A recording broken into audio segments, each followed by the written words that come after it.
Hey guys, and welcome to another episode of Comic Realm with Tiffany. And of course, I'm your host, Tiffany. And today we'll be talking a bunch of stuff about Marvel. And also, I'm going to give you a little bit of history lesson of the Phoenix. Jean Grey, Dark Phoenix, all that good stuff. Stuff that you're not going to get in the movies. I mean, you never have. You never got the right history from it. And, it's not really, it just came out. Well, it's going to come out this week. And I already heard the ratings are pretty bad. I even read somewhere that the movie is sluggish. I didn't have any hopes for this movie. You can't fit in this amazing saga into one film, and they didn't even introduce the character properly. Come on, she does not have the Phoenix power just randomly and just all of a sudden already has it. Does not happen. And I'm gonna tell you about the history of the Phoenix, Jean Grey, the Phoenix, and Dark Phoenix. But first, let's get into some comic book news.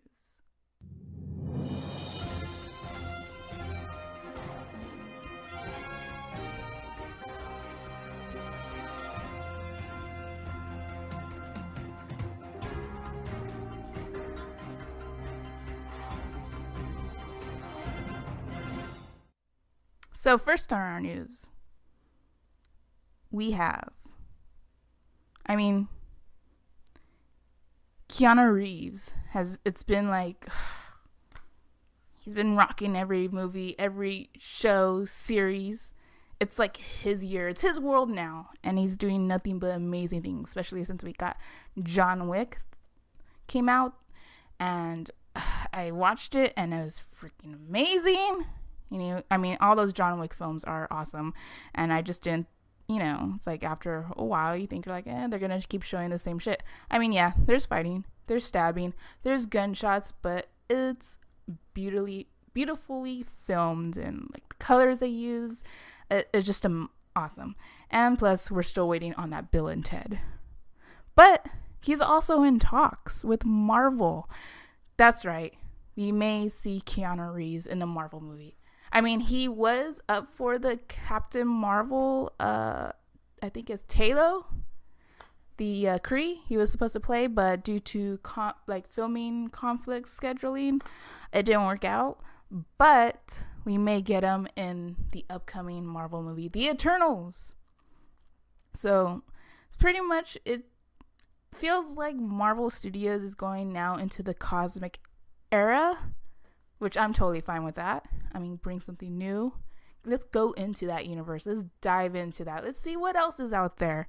We get a lot from the Guardians of the Galaxy, but let's also see more, And who are the Eternals, you ask? Well, they are some of the oldest, most powerful entities in the universe, and the Celestials, their power is cosmic, and their abilities are pretty much limitless, so they're kind of unstoppable. You got a little description of them, and I think in the Guardians of the Galaxy too, with the Collector, but we're gonna get more into them. Keanu Reeves is up for a character. I'm not sure who's he gonna play, but right now they already have Angelina Jolie and Richard Madden.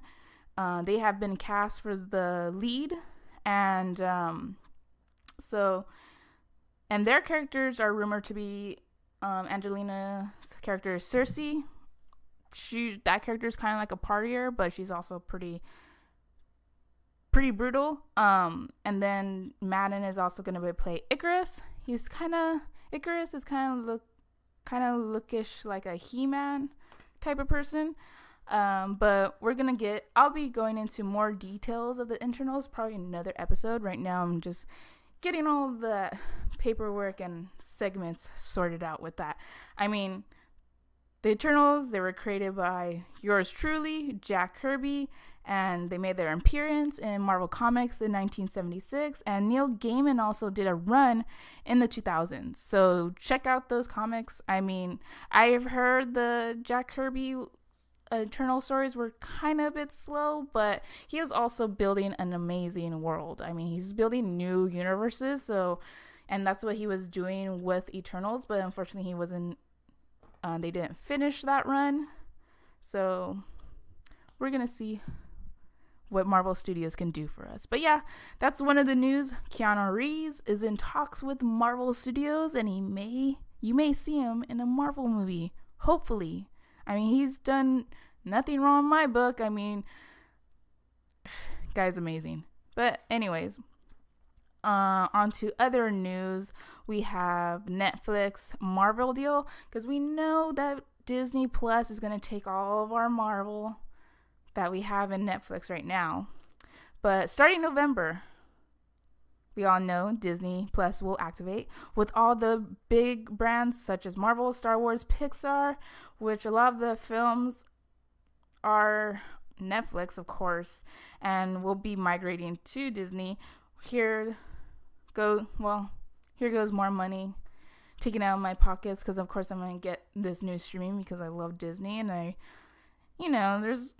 I'm not really collecting any DVD movies anymore. I'm moving on to just streaming because, I don't really use a DVD player or a VHS unless, I don't know. I do have a VHS player in my kitchen, but we rarely use it, and plus the quality is pretty crap. Can't believe we thought that was clear back in the day. But anyways, I'm already subscribed to Netflix, Hulu, Amazon Prime. I don't know what else I am subscribed to, but a lot of other free streaming services, luckily, but those are the 3 that I pay for right now. And also, my DirecTV and HBO, but now it's I have to have this Disney Plus, because, I sometimes in the mood to watch some Disney movies, or maybe see some old Disney shows that I used to like to watch growing up, like Brink. I really loved that skating show. It was amazing. But anyways, it's going to be a must add to my list. But apparently there has been a new report from Bloomberg, which has suggested that Disney's and Netflix deal that was spanned from 2016 to 2018 will return to Netflix in a couple years, beginning 2026. May seem far, but it's really not. Those years pass by fast, which will be exclusively, which means some films may be removed from Disney Plus, and they may be going into, transferred over to Netflix or maybe Hulu. So they're not gonna not have some Disney stuff. I mean, I'm sure with the streaming, they can only put in so much, and if they want to add new content, then they're gonna have to remove some other films, or maybe the ones that no one doesn't really watch. I mean, Disney Plus is gonna bring also some new TV shows. We're gonna have Loki, we're gonna have Scarlet Witch and Vision, so more shows to come, more movies to come. I'm pretty excited, but once I heard Disney Plus was going to have their own streaming service, I was like, yeah, I'm already in. I mean, the starting price right now is $6, but I'm sure within a couple of months it's going to go up pretty quick, because, you want your Marvel movies as soon as possible in your hands. And I don't know, I don't know, because they're bringing in the new, the Marvel, all the movies in one package, DVDs, and I kind of want it, but I'll probably buy it, but I may not open it. It's just to have, because it's mine, and I love Marvel. But I get lazy, and I just want to just stream it on, and because it's up, my Fire Stick's already hooked up to my TV, and I don't want to dig into DVDs and put them in the DVD player. And what if the DVD player doesn't work anymore? But anyways, Marvel Netflix deal, we'll see what happens. 2026, we're going to get some Disney movies back in Netflix and or Hulu. We'll see about that. But anyways, there's also been such big talks with DC and Warner Brothers, especially with the new Batman. And I know all you guys know what I'm talking about. Robert Pattinson being the new Batman. How? Why? What the heck? How did that happen? I only know Robert Pattinson just only through Twilight movies, and I've been seeing some amazing memes where it took how many years for Robert Pattinson to finally become a bat because, he played a vampire and shit like that. But he is our new Batman. And when I first heard about it, I was like, what the hell? Sparkly vampire gonna be Batman? Bruce, he's gonna be the new Bruce. But then I've also heard people telling me, and also when I was looking into it, like, hey, you need to see all these other movies that he's done, like Cosmopolitan, I think, and some other movies that he's also been. I think I was gonna look into Netflix, see if there's those movies were that he's maybe have done.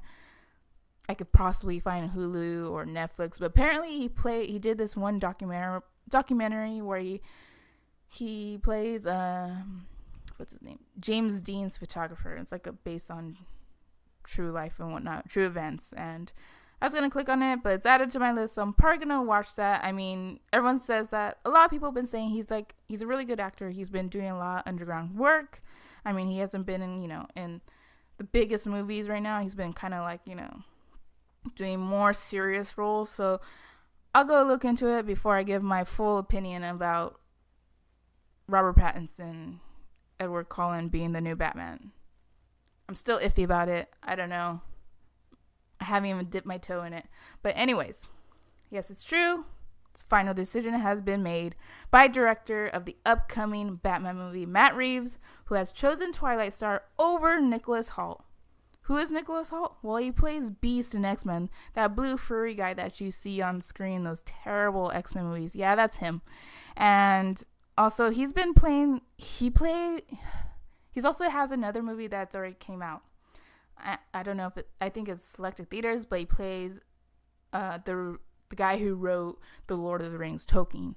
And I want to see it. It looks amazing. I mean, I see him in other movies as well. He's playing, he plays the guy who wrote Catcher of the Rye. And there's a whole movie about him. And it was really good.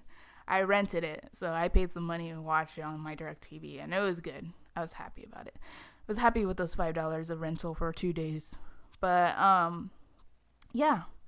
Apparently, both of the actors been screen tested for the role in the bat suit from a previous film. I wonder which bat suit was that.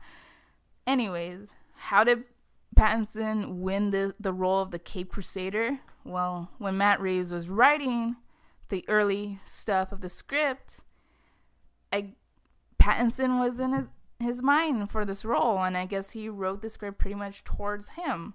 And that's pretty, random that he would pick Robert Pattinson. Like, how did he, click in his mind, yeah, I want that dude? I mean, sparkly vampire.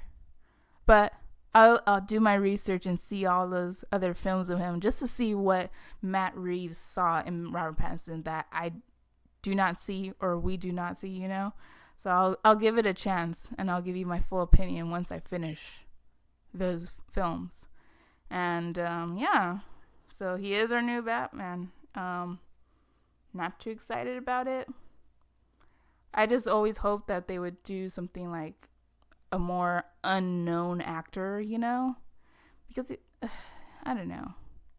Because if it's more unknown, then you don't know what they're gonna bring, and it's like you see, and you you compare them to all their other work. It's like great, just like Ben Affleck.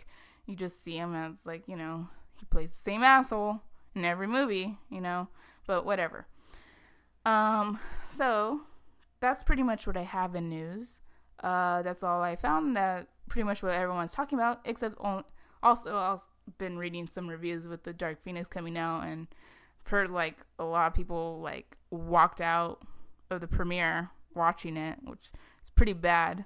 I mean, I had no hope. I have nothing to even expect from that film. I have zero. I may see it. I don't know. I'll probably go see it at a dollar theater just to see. I mean, I love my X-Men characters.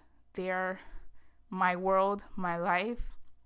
So I have to go see the last shitty film of X-Men, until Marvel Studios finally picks it up and does wonders with it and give us the X-Men that we freaking deserve. But, kind of burped right there. But anyways, let's move on to Dark Phoenix comics you need to know before you even go see these terrible movies, or you think this is how the Dark Phoenix is, which is not, 100% not. She just never had the Phoenix ability just randomly. It was never just inside her. I'm just disappointed with Fox. It's like, come on, you have the material, use it.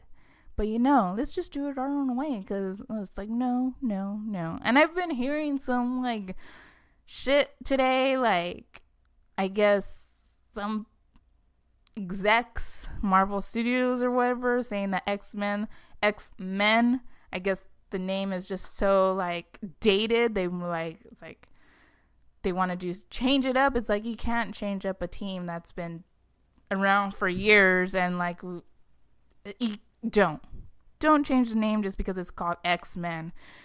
Stop. Because you know what? X-Men has shown and given us so many powerful women in these comics. And you know what? We don't say, like, X-Men blah blah blah by them. We tell them, like, oh, there's Rogue, that's Dark Phoenix, that's Kitty Pryde, that's, just do not change the name for X-Men to something stupid. It's not negotiable. But anyways, let's get into the Jean Grey Phoenix and the Dark Phoenix. So anyways, let me just give you some, I'm just going to give you what I know about Jean Grey, how she became the Phoenix, Dark Phoenix, and then later on I'll touch on to some of the comics that you should pick up, or you want to see where you can find it, like which comics you want to pick up to know more about this characters, but it's one person with these abilities, and it's amazingly done. Chris Claremont knocked it out of the park with this one. He's such an amazing writer, and I also did an interview him, so check him out on my YouTube. I did an interview with Chris Claremont, how he come up with the idea with these women, and apparently he says he was influenced by women around him. So that's pretty awesome. So Jean's mutant powers from the start, telepathy and telekinesis. They were triggered when her best friend was hit by a car and killed. Jean mentally links with her dying friend.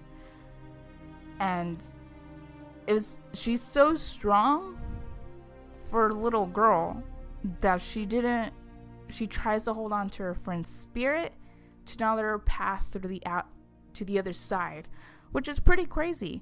And who notices that? Of course, the Phoenix, the entity in space.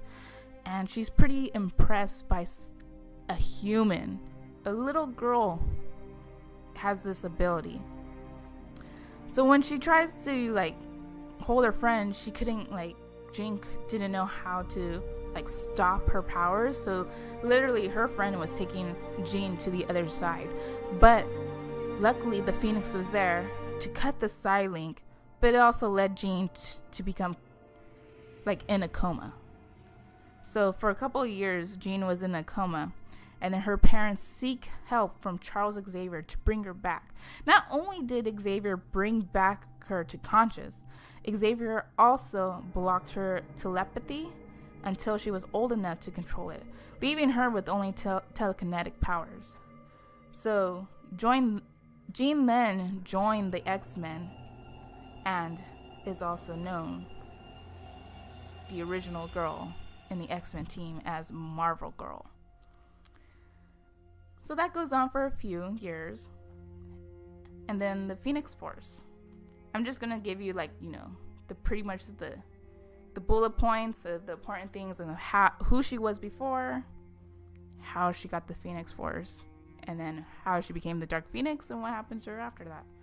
So it's not just a full thing, it's just a brief little history here. So I'm not gonna go into too much detail, but if I do, maybe because I just get too excited. But anyways, during a time, there was a mission in outer space due to Jean and some X-Men were kidnapped by Sentinel robots, commanded by Stephen Lang, who wanted to destroy all the mutants. After defeating Lang, when the rest of the X-Men defeated Lang, the X-Men had to try to escape in like an intense solar flare that was happening. So the only thing was setting them back was they had one pilot. And for the pilot to take off in the shuttle, he's going to be exposed to fatal radiation where he was not going to survive at all. He would die instantly.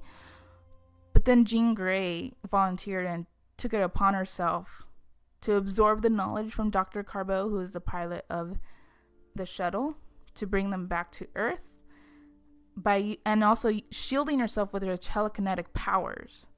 Of course, Scott did not agree with this because, he loves Jean, and, Jean had to, like, do something with her telepathy and puts him to sleep. So anyways, Jean takes it upon herself to fly the shuttle back to Earth. Hopefully her telekinetics will shield her from the radiation. But due to the exposure of so much radiation being, pushed towards her, like wave and just massive waves just hitting her continuously, that it was deteriorating her body, and Jean was dying very slowly because she was in space and she was weightless. Luckily, it just held her together, but she was deteriorating slowly and dying very slow as well. That to the point she called out for help. Anyone out there to help me survive and get my friends back down to Earth safely.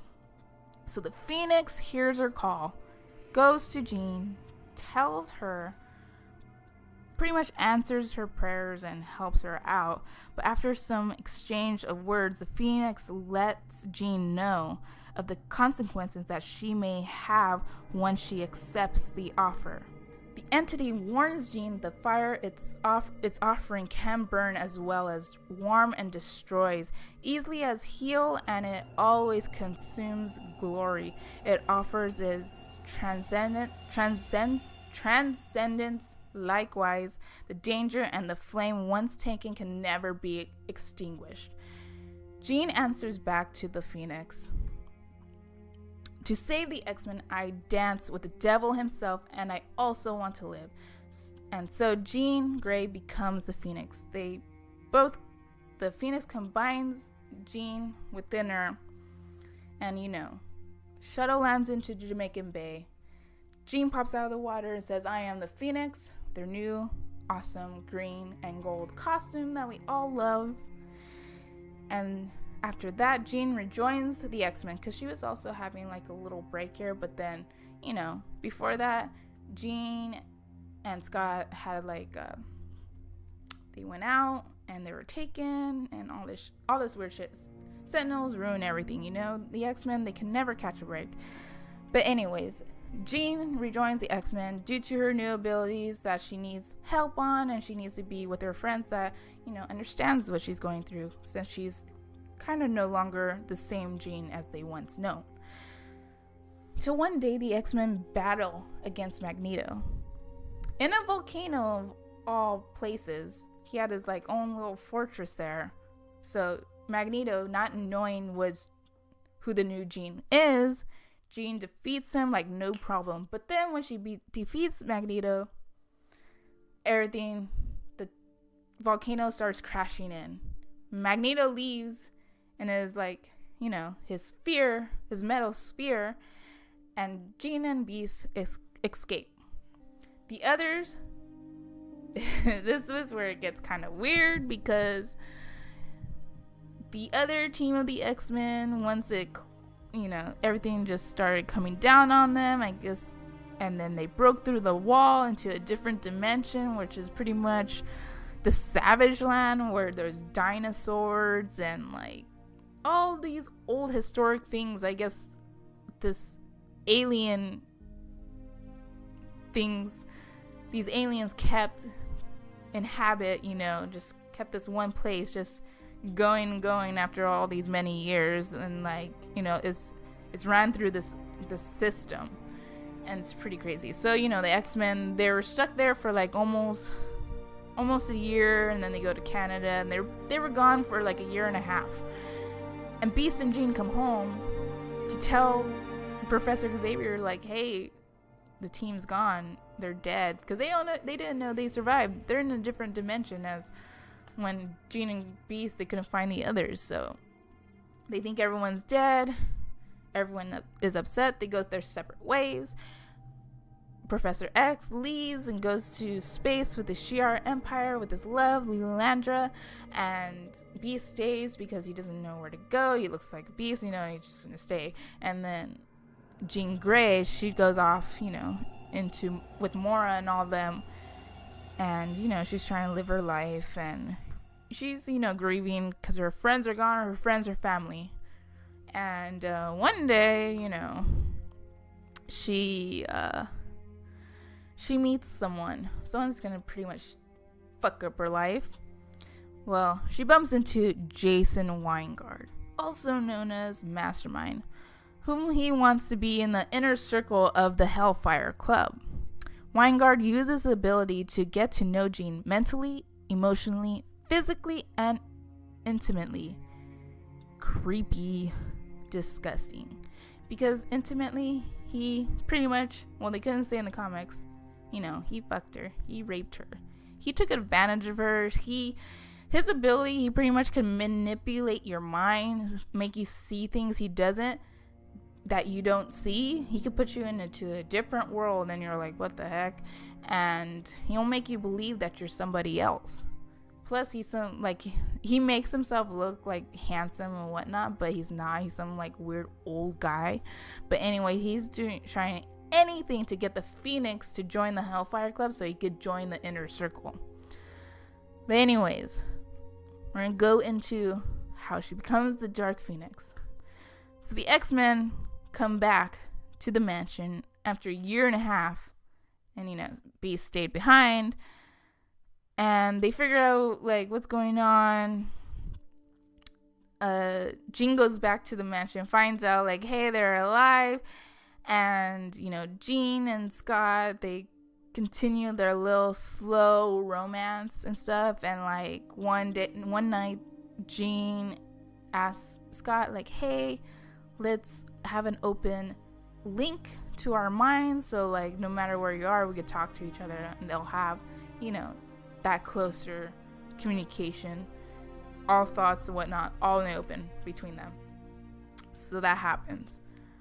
They go out, things happen, they get attacked.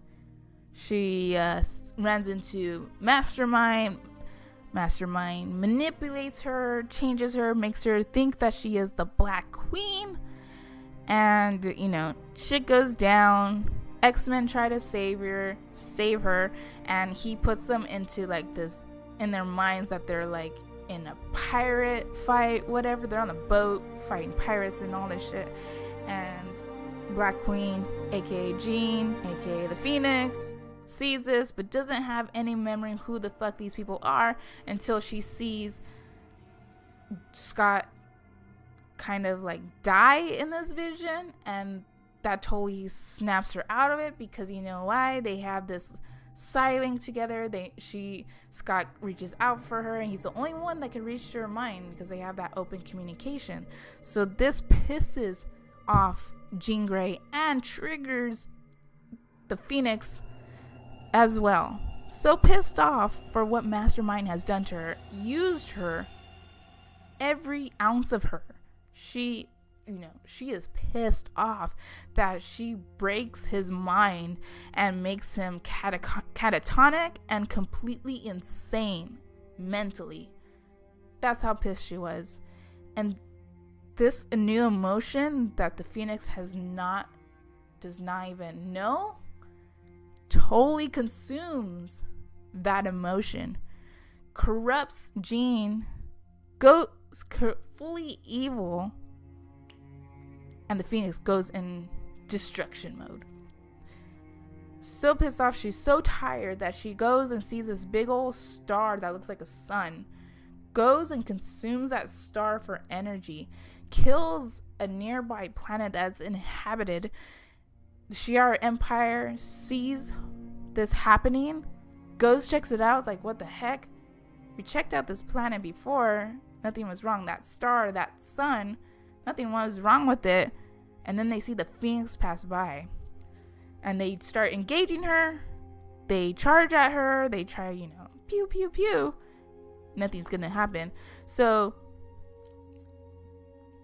the Phoenix goes back to Earth. Jean Grey goes back. Beast tries to figure out what he could. He's trying to, create something that could help Jean control this new power, the Phoenix, because it's like once she loses control, and she can't stop it. Like the Phoenix says, it's always consuming. It's gonna always burn. You cannot trigger it off. It's gonna keep going.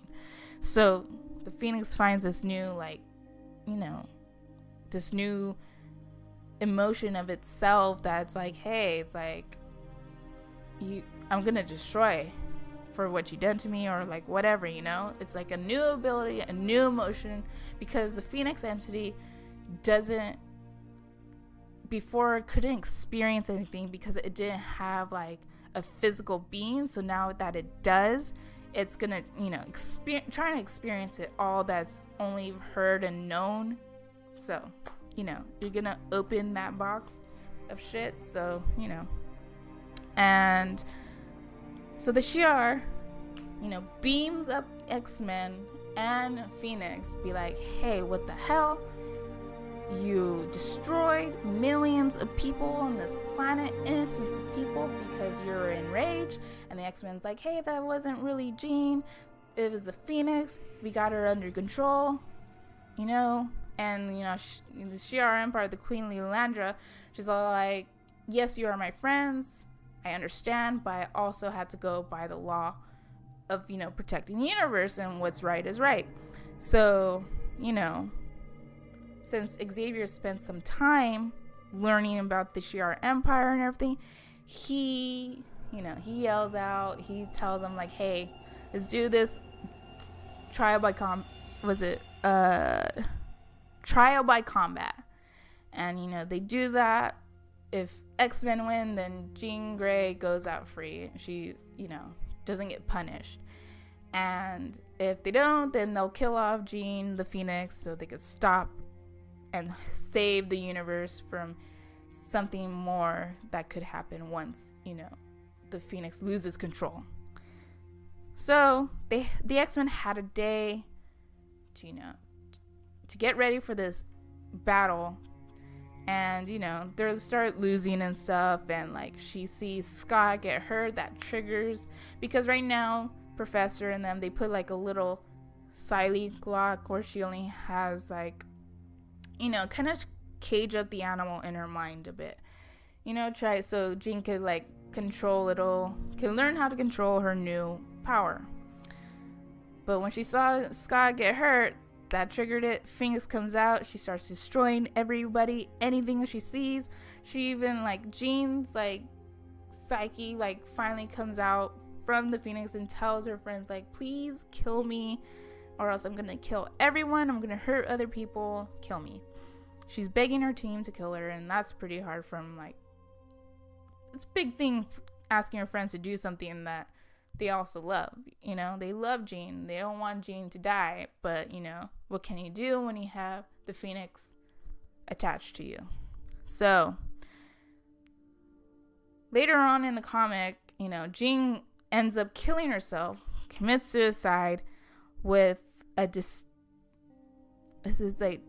disintegration ray that they had somewhere, like, just hanging out in the back of this big old battlefield, whatever. So Jean Grey uses that. She dies. They have a funeral.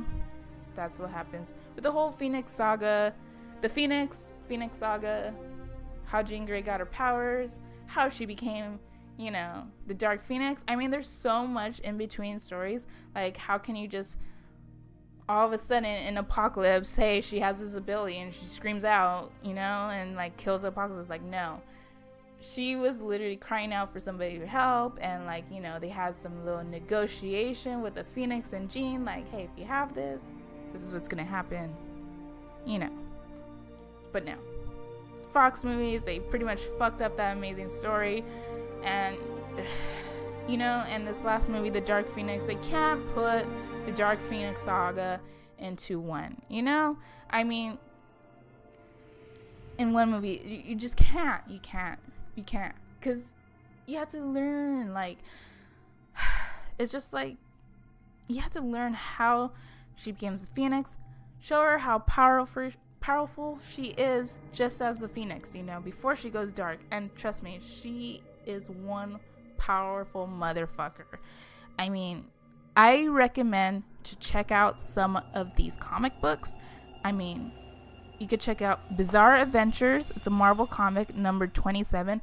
It's kind of hard to find just the comic book, but I do recommend checking it out in Comixology. You won't find this in Unlimited Comics, Marvel Unlimited Comics. I've tried.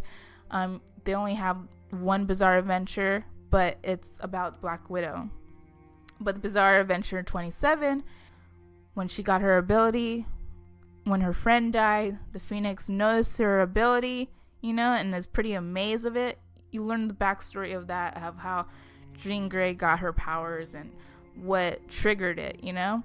And then you have also X-Men, Uncanny X-Men 100. Jean Marvel Girl and some of the X-Men get kidnapped by the Sentinels because of Stephen Lang, and some of the X-Men like go and try to, you know, rescue them. And then you have 101, where she becomes officially the Phoenix. And then you 101 to 108, you check out her abilities, how she was as the Phoenix with the X-Men kicking ass and also saving the universe. Classic X-Men number 8, I do highly recommend, because this is where you see the back and forth talk with Jean Grey and the Phoenix, and Jean Grey have, you know, save my X-Men, you know, and the way she accepts, and the whole talk between, you know, the Phoenix, it's amazing. It's beautiful. And also Classic X-Men 31, 40, and 43. Classic X-Men's, they go more into detail of the back issues of the Uncanny comics.